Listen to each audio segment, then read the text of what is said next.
got the part of Pet Sematary. So I was reading the book in Nashville, Tennessee, on location with Julian. And so it's kind of this wonderful sort of circuitous, you know, getting together right now. But I remember reading, I couldn't get through, I was scared the shit out of me. I was in a Nashville hotel, an old hotel, and reading it, and trying to read it just to prepare. And I remember the door just go, like a closet creaking, and I just threw the book. And I said, oh, that's it. Yeah. You know, I hadn't read the book. It was very popular, but I hadn't read the book before being cast. But after being cast, I read it and several of his other books, because I hadn't read any of Stephen King's novels.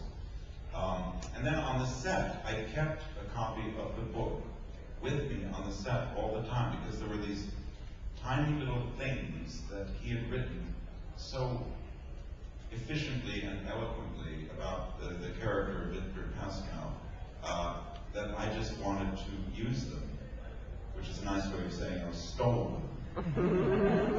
But they're just little glances. For example, one that I remember in particular, when I'm in the pet cemetery with Dale, and I'm warning him not to go on.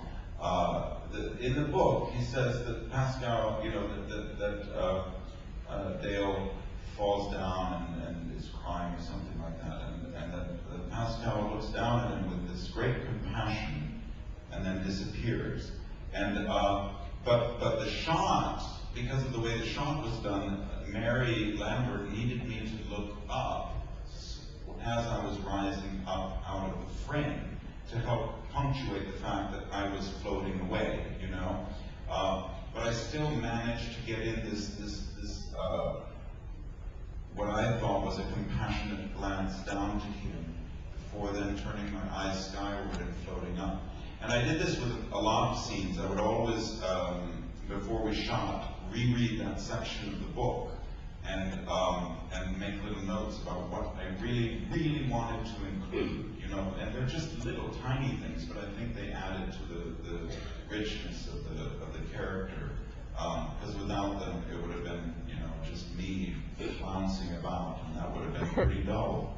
The other thing about the book, talking about the book, is it's a very rare occasion where an author of the book writes the screenplay. I can't actually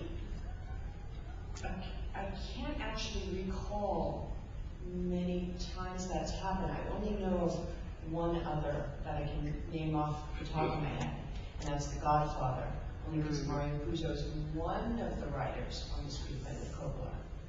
But Stephen King actually wrote the book and then wrote the screenplay, and that is unheard of in Hollywood filmmaking. Unheard of.